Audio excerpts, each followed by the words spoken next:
Welcome to Immerse Kingdom's reading for Week 1, Day 3. But Israel violated the instructions about the things set apart for the Lord. A man named Achan had stolen some of these dedicated things, so the Lord was very angry with the Israelites. Achan was the son of Carmi, a descendant of Zimri, son of Zerah, of the tribe of Judah. Joshua sent some of his men from Jericho to spy out the town of Ai, east of Bethel, near Bethaven. When they returned, they told Joshua, "There's no need for all of us to go up there. It won't take more than 2,000 or 3,000 men to attack Ai. Since there are so few of them, don't make all our people struggle to go up there." So approximately 3,000 warriors were sent, but they were soundly defeated. The men of Ai chased the Israelites from the town gate as far as the quarries, and they killed about 36 who were retreating down the slope. The Israelites were paralyzed with fear at this turn of events, and their courage melted away. Joshua and the elders of Israel tore their clothing in dismay, threw dust on their heads, and bowed face down to the ground before the ark of the Lord until evening. Then Joshua cried out, "O sovereign Lord, why did you bring us across the Jordan River if you are going to let the Amorites kill us? If only we had been content to stay on the other side. Lord, what can I say now that Israel has fled from its enemies? For when the Canaanites and all the other people living in the land hear about it, they will surround us and wipe our name off the face of the earth. And then what will happen to the honor of your great name?" But the Lord said to Joshua, "Get up. Why are you lying on your face like this?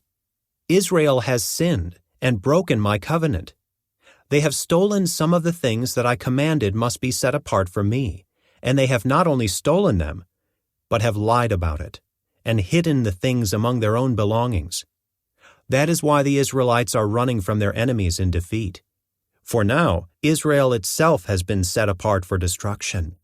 I will not remain with you any longer, unless you destroy the things among you that were set apart for destruction. Get up. Command the people to purify themselves in preparation for tomorrow. For this is what the Lord, the God of Israel, says. Hidden among you, O Israel, are things set apart for the Lord. You will never defeat your enemies until you remove these things from among you. In the morning, you must present yourselves by tribes, and the Lord will point out the tribe to which the guilty man belongs. That tribe must come forward with its clans, and the Lord will point out the guilty clan. That clan will then come forward, and the Lord will point out the guilty family. Finally, each member of the guilty family must come forward, one by one. The one who has stolen what was set apart for destruction will himself be burned with fire, along with everything he has, for he has broken the covenant of the Lord and has done a horrible thing in Israel." Early the next morning, Joshua brought the tribes of Israel before the Lord, and the tribe of Judah was singled out. Then the clans of Judah came forward, and the clan of Zerah was singled out. Then the families of Zerah came forward, and the family of Zimri was singled out. Every member of Zimri's family was brought forward, person by person, and Achan was singled out. Then Joshua said to Achan, "My son, give glory to the Lord, the God of Israel, by telling the truth. Make your confession and tell me what you have done. Don't hide it from me." Achan replied, "It is true. I have sinned against the Lord, the God of Israel. Among the plunder, I saw a beautiful robe from Babylon, 200 silver coins, and a bar of gold weighing more than a pound. I wanted them so much that I took them. They are hidden in the ground beneath my tent, with the silver buried deeper than the rest." So Joshua sent some men to make a search. They ran to the tent and found the stolen goods hidden there, just as Achan had said, with the silver buried beneath the rest. They took the things from the tent and brought them to Joshua and all the Israelites. Then they laid them on the ground in the presence of the Lord. Then Joshua and all the Israelites took Achan, the silver, the robe, the bar of gold, his sons, daughters, cattle, donkeys, sheep, goats, tent, and everything he had, and they brought them to the valley of Achor. Then Joshua said to Achan, "Why have you brought trouble on us? The Lord will now bring trouble on you." And all the Israelites stoned Achan and his family, and burned their bodies. They piled a great heap of stones over Achan, which remains to this day. That is why the place has been called the Valley of Trouble ever since. So the Lord was no longer angry. Then the Lord said to Joshua, "Do not be afraid or discouraged.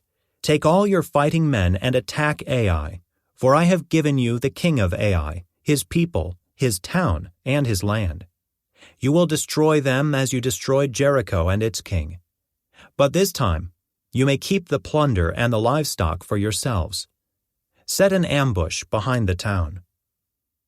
So Joshua and all the fighting men set out to attack Ai. Joshua chose 30,000 of his best warriors and sent them out at night with these orders: "Hide in ambush close behind the town and be ready for action.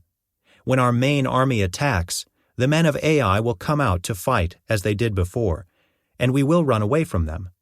We will let them chase us until we have drawn them away from the town, for they will say, 'The Israelites are running away from us as they did before.' Then, while we are running from them, you will jump up from your ambush and take possession of the town, for the Lord your God will give it to you. Set the town on fire as the Lord has commanded. You have your orders." So they left and went to the place of ambush between Bethel and the west side of Ai. But Joshua remained among the people in the camp that night. Early the next morning, Joshua roused his men and started toward Ai, accompanied by the elders of Israel. All the fighting men who were with Joshua marched in front of the town and camped on the north side of Ai, with a valley between them and the town. That night Joshua sent about 5,000 men to lie in ambush between Bethel and Ai on the west side of the town. So they stationed the main army north of the town and the ambush west of the town. Joshua himself spent that night in the valley. When the king of Ai saw the Israelites across the valley, he and all his army hurried out early in the morning and attacked the Israelites at a place overlooking the Jordan Valley. But he didn't realize there was an ambush behind the town. Joshua and the Israelite army fled toward the wilderness as though they were badly beaten. Then all the men in the town were called out to chase after them. In this way, they were lured away from the town. There was not a man left in Ai or Bethel who did not chase after the Israelites, and the town was left wide open. Then the Lord said to Joshua, "Point the spear in your hand toward Ai, for I will hand the town over to you." Joshua did as he was commanded. As soon as Joshua gave this signal, all the men in ambush jumped up from their position and poured into the town. They quickly captured it and set it on fire. When the men of Ai looked behind them, smoke from the town was filling the sky, and they had nowhere to go. For the Israelites who had fled in the direction of the wilderness now turned on their pursuers. When Joshua and all the other Israelites saw that the ambush had succeeded and that smoke was rising from the town, they turned and attacked the men of Ai. Meanwhile, the Israelites who were inside the town came out and attacked the enemy from the rear. So the men of Ai were caught in the middle, with Israelite fighters on both sides. Israel attacked them, and not a single person survived or escaped. Only the king of Ai was taken alive and brought to Joshua. When the Israelite army finished chasing and killing all the men of Ai in the open fields, they went back and finished off everyone inside. So the entire population of Ai, including men and women, was wiped out that day, 12,000 in all. For Joshua kept holding out his spear until everyone who had lived in Ai was completely destroyed. Only the livestock and the treasures of the town were not destroyed, for the Israelites kept these as plunder for themselves, as the Lord had commanded Joshua. So Joshua burned the town of Ai, and it became a permanent mound of ruins, desolate to this very day. Joshua impaled the king of Ai on a sharpened pole, and left him there until evening. At sunset, the Israelites took down the body, as Joshua commanded, and threw it in front of the town gate. They piled a great heap of stones over him that can still be seen today. Then Joshua built an altar to the Lord, the God of Israel, on Mount Ebal. He followed the commands that Moses, the Lord's servant, had written in the book of instruction. Make me an altar from stones that are uncut and have not been shaped with iron tools. Then on the altar they presented burnt offerings and peace offerings to the Lord. And as the Israelites watched, Joshua copied onto the stones of the altar the instructions Moses had given them. Then all the Israelites, foreigners and native-born alike, along with the elders, officers, and judges, were divided into two groups. One group stood in front of Mount Gerizim, the other in front of Mount Ebal. Each group faced the other, and between them stood the Levitical priests carrying the Ark of the Lord's covenant. This was all done according to the commands that Moses, the servant of the Lord, had previously given for blessing the people of Israel. Joshua then read to them all the blessings and curses Moses had written in the book of instruction. Every word of every command that Moses had ever given was read to the entire assembly of Israel, including the women and children and the foreigners who lived among them. Now all the kings west of the Jordan River heard about what had happened. These were the kings of the Hittites, Amorites, Canaanites, Perizzites, Hivites, and Jebusites, who lived in the hill country, in the western foothills, and along the coast of the Mediterranean Sea, as far north as the Lebanon mountains. These kings combined their armies to fight as one against Joshua and the Israelites.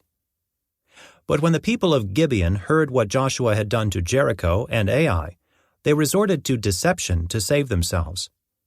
They sent ambassadors to Joshua, loading their donkeys with weathered saddlebags and old patched wineskins. They put on worn-out patched sandals and ragged clothes. And the bread they took with them was dry and moldy. When they arrived at the camp of Israel at Gilgal, they told Joshua and the men of Israel, "We have come from a distant land to ask you to make a peace treaty with us." The Israelites replied to these Hivites, "How do we know you don't live nearby? For if you do, we cannot make a treaty with you." They replied, "We are your servants." "But who are you?" Joshua demanded. "Where do you come from?" They answered, "Your servants have come from a very distant country. We have heard of the might of the Lord your God and of all he did in Egypt. We have also heard what he did to the two Amorite kings east of the Jordan River, King Sihon of Heshbon and King Og of Bashan, who lived in Ashtaroth. So our elders and all our people instructed us, 'Take supplies for a long journey. Go meet with the people of Israel and tell them, "We are your servants. Please make a treaty with us." This bread was hot from the ovens when we left our homes, but now, as you can see, it is dry and moldy. These wineskins were new when we filled them, but now they are old and split open, and our clothing and sandals are worn out from our very long journey." So the Israelites examined their food, but they did not consult the Lord. Then Joshua made a peace treaty with them and guaranteed their safety, and the leaders of the community ratified their agreement with a binding oath. 3 days after making the treaty, they learned that these people actually lived nearby. The Israelites set out at once to investigate and reached their towns in 3 days. The names of these towns were Gibeon, Kephirah, Beeroth, and Kiriath Jearim. But the Israelites did not attack the towns, for the Israelite leaders had made a vow to them in the name of the Lord, the God of Israel. The people of Israel grumbled against their leaders because of the treaty. But the leaders replied, "Since we have sworn an oath in the presence of the Lord, the God of Israel, we cannot touch them. This is what we must do. We must let them live, for divine anger would come upon us if we broke our oath. Let them live." So they made them woodcutters and water carriers for the entire community, as the Israelite leaders directed. Joshua called together the Gibeonites and said, "Why did you lie to us? Why did you say that you live in a distant land when you live right here among us? May you be cursed. From now on, you will always be servants who cut wood and carry water for the house of my God." They replied, "We did it because we, your servants, were clearly told that the Lord your God commanded his servant Moses to give you this entire land and to destroy all the people living in it. So we feared greatly for our lives because of you. That is why we have done this. Now we are at your mercy. Do to us whatever you think is right." So Joshua did not allow the people of Israel to kill them. But that day he made the Gibeonites the woodcutters and water carriers for the community of Israel and for the altar of the Lord, wherever the Lord would choose to build it. And that is what they do to this day. Adoni-Zedek, king of Jerusalem, heard that Joshua had captured and completely destroyed Ai and killed its king, just as he had destroyed the town of Jericho and killed its king. He also learned that the Gibeonites had made peace with Israel and were now their allies. He and his people became very afraid when they heard all this, because Gibeon was a large town, as large as the royal cities and larger than Ai, and the Gibeonite men were strong warriors. So King Adoni-Zedek of Jerusalem sent messengers to several other kings, Hoham of Hebron, Piram of Jarmuth, Japhiah of Lachish, and Deber of Eglon. "Come and help me destroy Gibeon," he urged them, "for they have made peace with Joshua and the people of Israel." So these 5 Amorite kings combined their armies for a united attack. They moved all their troops into place and attacked Gibeon.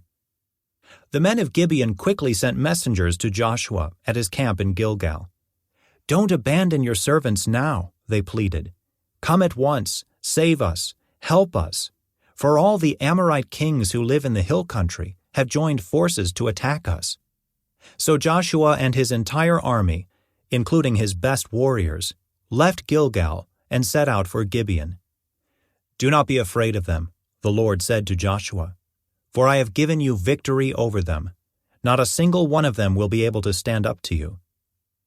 Joshua traveled all night from Gilgal and took the Amorite armies by surprise. The Lord threw them into a panic, and the Israelites slaughtered great numbers of them at Gibeon.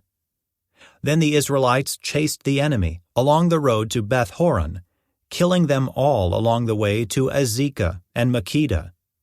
As the Amorites retreated down the road from Beth-horon, the Lord destroyed them with a terrible hailstorm from heaven that continued until they reached Azekah. The hail killed more of the enemy than the Israelites killed with the sword. On the day the Lord gave the Israelites victory over the Amorites, Joshua prayed to the Lord in front of all the people of Israel. He said, "Let the sun stand still over Gibeon, and the moon over the valley of Ajalon." So the sun stood still, and the moon stayed in place until the nation of Israel had defeated its enemies. Is this event not recorded in the book of Jasher? The sun stayed in the middle of the sky, and it did not set as on a normal day. There has never been a day like this one before or since, when the Lord answered such a prayer. Surely the Lord fought for Israel that day. Then Joshua and the Israelite army returned to their camp at Gilgal. During the battle, the 5 kings escaped and hid in a cave at Makkedah. When Joshua heard that they had been found, he issued this command: "Cover the opening of the cave with large rocks, and place guards at the entrance to keep the kings inside. The rest of you continue chasing the enemy, and cut them down from the rear. Don't give them a chance to get back to their towns, for the Lord your God has given you victory over them." So Joshua and the Israelite army continued the slaughter and completely crushed the enemy. They totally wiped out the 5 armies, except for a tiny remnant that managed to reach their fortified towns. Then the Israelites returned safely to Joshua in the camp at Makkedah. After that, no one dared to speak even a word against Israel. Then Joshua said, Remove the rocks covering the opening of the cave, and bring the 5 kings to me. So they brought the 5 kings out of the cave, the kings of Jerusalem, Hebron, Jarmuth, Lachish, and Eglon. When they brought them out, Joshua told the commanders of his army, "Come and put your feet on the kings' necks." And they did as they were told. "Don't ever be afraid or discouraged," Joshua told his men. "Be strong and courageous, for the Lord is going to do this to all of your enemies." Then Joshua killed each of the 5 kings and impaled them on 5 sharpened poles, where they hung until evening.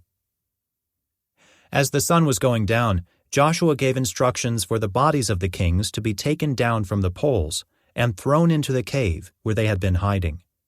Then they covered the opening of the cave with a pile of large rocks, which remains to this very day.